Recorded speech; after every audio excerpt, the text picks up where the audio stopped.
जय हिंद दोस्तों policy of brinkmanship.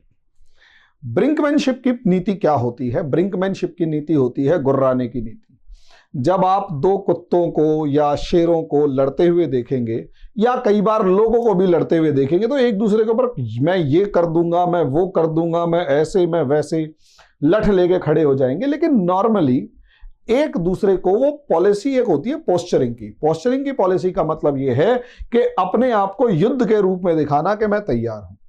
अब जब वो युद्ध के रूप में दिखा रहे हैं कि मैं तैयार हूं, तो इस पॉलिसी ऑफ ब्रिंकमैनशिप को दुनिया के लगभग हर सुप्रीम लीडर ने, जब उसने युद्ध के मामले में आगे बढ़ाया है, यूज किया है, जब तक कि वो घात लगाकर हमला करने की सिचुएशन में ना हो। जैसे कि 1962 वॉर में पॉलिसी ऑफ ब्रिंकमैनशिप किसी भी तरीके से इस्तेमाल नहीं की गई। भाई जवाहरलाल नेहरू महोदय जो थे वो तो बिल्कुल ही जिसे कहते हैं कि पंचशील का सिद्धांत, नॉन अलाइनमेंट और इन सब चीजों के अंदर उलझे हुए थे। और चाइना ने घात लगाकर इंतजार किया कि कब दुनिया के अंदर कोई बड़ा संकट आए कोल्ड वॉर का, अमेरिका और सोवियत यूनियन आपस में एक दूसरे से टकराएं और वो अपनी रोटी सेक जाए, क्योंकि वहां पर पॉलिसी ऑफ ब्रिंकमैनशिप लागू नहीं होती। लेकिन अगर देखा जाए तो पॉलिसी ऑफ ब्रिंकमैनशिप जो है यूक्रेन वॉर में लागू हो रही है, यानी पोस्चर दिखा रहे हैं और यूक्रेन वॉर से पहले एक दूसरे को धमकी देना, समझाना कि देखो ऐसे मत करना, इससे ऐसे हो जाएगा, ऐसे मत करना, इससे ऐसे हो जाएगा। वही चीज हिटलर ने भी इस्तेमाल की थी पॉलिसी ऑफ ब्रिंकमैनशिप के ब्रिटेन और फ्रांस को अलग अलग मोर्चों के ऊपर गुर्रा कर, डरा कर, धमका कर, युद्ध की धमकी देकर, प्रेशर बनाकर अपनी मांगे मनवा लेना। इसी तरीके से फर्स्ट वर्ल्ड वॉर के अंदर भी कैसर विलियम वन जो था वो भी लगातार पॉलिसी ऑफ ब्रिंकमैनशिप यानी गुर्राने की नीति अपना रहा था। आज अगर देखा जाए तो आप पिछले 4-5 साल के, खासकर जब से मतलब ट्रंप के काल से समझ लीजिए 2016 के आसपास से, जब से ट्रंप आए और ट्रंप ने आकर खुले तौर पर क्रिटिसाइज करना शुरू किया चाइना को और एक तरीके का चाइना के अगेंस्ट वॉर शुरू कर दिया, तो अलग अलग लेवल पर चाइना भी यही पॉलिसी ऑफ ब्रिंकमैनशिप दुनिया के अलग अलग देशों के साथ दिखा रहा है। इससे क्या, जैसे अगर आप देखेंगे डोकलाम इशू के अंदर 2017 का मामला है, इंडिया ने मिरर पोस्टिंग कर दी। उसके बाद अगर आप गलवान वैली देखेंगे तो वो भी चाइना की एक ब्रिंकमैनशिप की पॉलिसी थी। अभी भी ब्रिंकमैनशिप की पॉलिसी क्या चल रही है इंडिया के अगेंस्ट? इंडिया की एलएसी के पास बहुत पास जो है फाइटर जेट्स उड़ा रहे हैं। अब इंडिया उसके हिसाब से तैयारी कर रहा है, इंडिया का क्या रिएक्शन है? और यहां पर सोचिए इस पॉलिसी ऑफ ब्रिंकमैनशिप का जो रिएक्शन होता है सामने वाली पार्टी का, वो असलियत में दिखाई दे जाता है कि वो कितना ताकतवर है या तैयार है या आगे क्या करना चाहेगा। इंडिया ने भी यह पॉलिसी ऑफ ब्रिंकमैनशिप अपनाई है पाकिस्तान के साथ। अगर आप देखें तो पॉलिसी ऑफ ब्रिंकमैनशिप में क्या होता है, इंडिया ने क्या किया, पहले उरी किया, फिर उसके बाद बालाकोट कर दिया, उसके बाद मिसाइल छोड़ दी। अब ये देख रही है कि पाकिस्तान की औकात क्या है फालतू बोलने की, क्या वो हमला करने की सिचुएशन में है या वो रिएक्शन क्या दिखाता है। वो काम चाइना इंडिया के साथ कर रहा है, इंडिया वैसे प्रिपरेशन कर रहा है। वही काम वो जापान के साथ दिखा रहा है, वही काम वो साउथ चाइना सी के अंदर कर रहा है चाइना। तो ये जो पॉलिसी ऑफ ब्रिंकमैनशिप है, ये है गुर्राने की नीति, जिसमें अपनी सेना को बढ़ाना, युद्ध के लिए अपने आप को ताकतवर दिखाना, अलग अलग जगह पर पोस्चरिंग करना, वहां पर जाके अपने सैनिक अड्डे बनाना।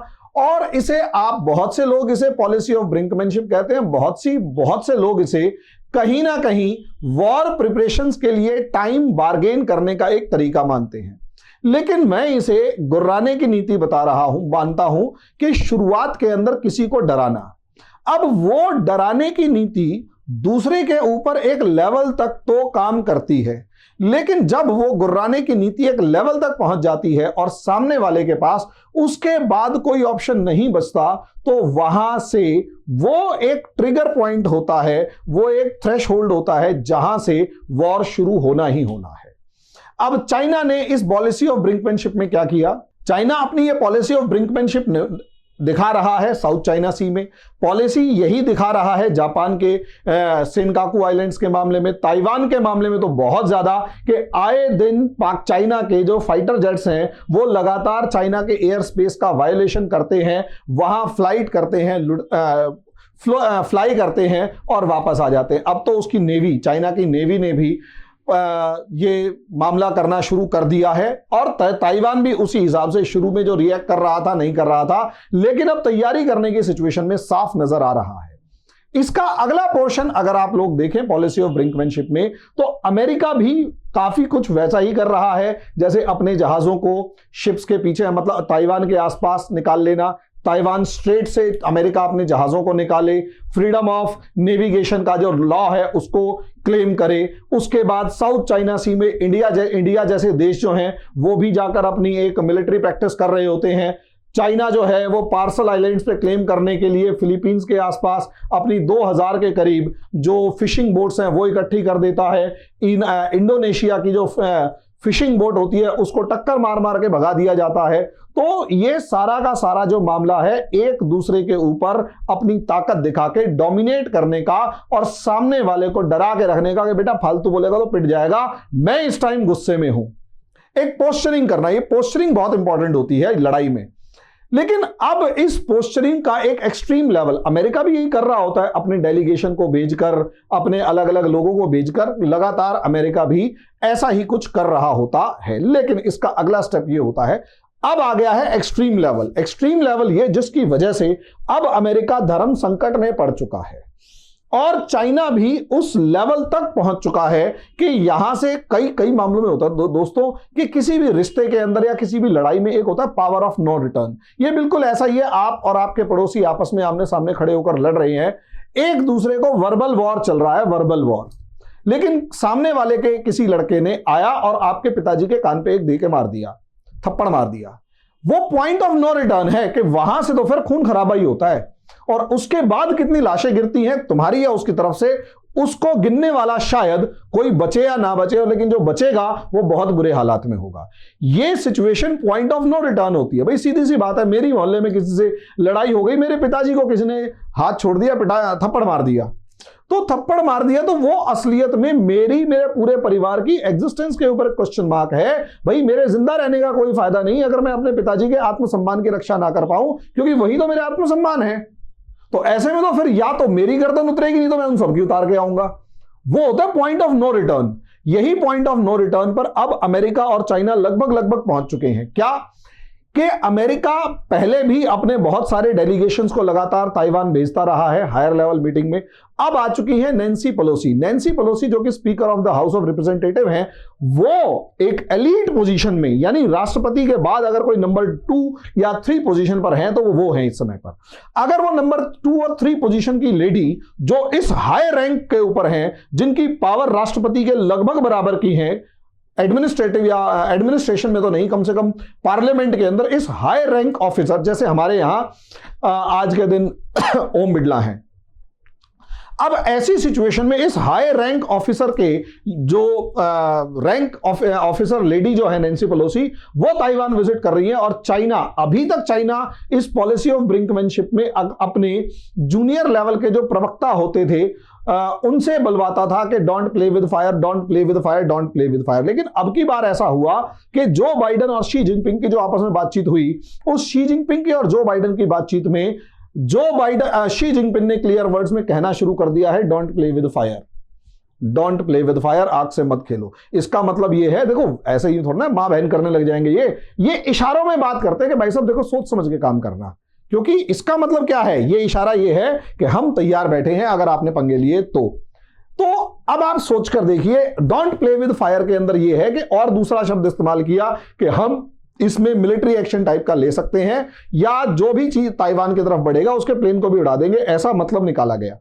ऐसे में सोचकर देखिए, चाइना अपनी वो ब्रिंकमैनशिप को छोड़कर एक कदम आगे बढ़ जाता है और सीधा प्लेन को उड़ा देता है, या फिर प्लेन को ना भी उड़ाए, जिस प्लेन में नैन्सी पेलोसी आ रही है उस प्लेन को चाइना की एयरफोर्स घेर ले और घेर कर ताइवान में उतरने ही ना दे और मजबूर कर दे वापस जाने के लिए।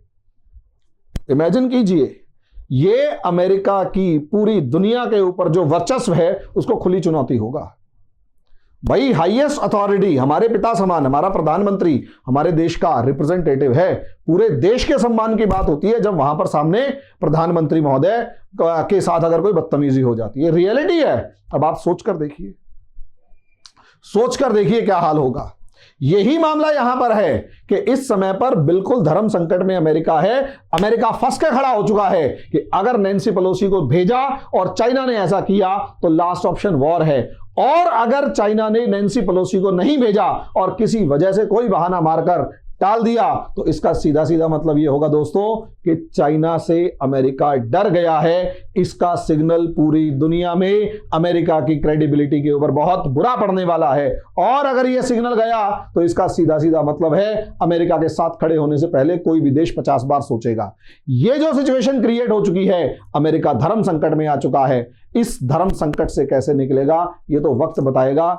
ये एक ऐसी आगे कुआं पीछे खाई वाली बात है। नैन्सी पेलोसी को भेजना मतलब वर्ल्ड वॉर 3 डायरेक्ट चाइना के साथ शुरू करना, और उसको रोक लेना मतलब अपने दोस्तों को यह मैसेज दे देना कि अमेरिका चाइना से घबरा गया है, डर चुका है।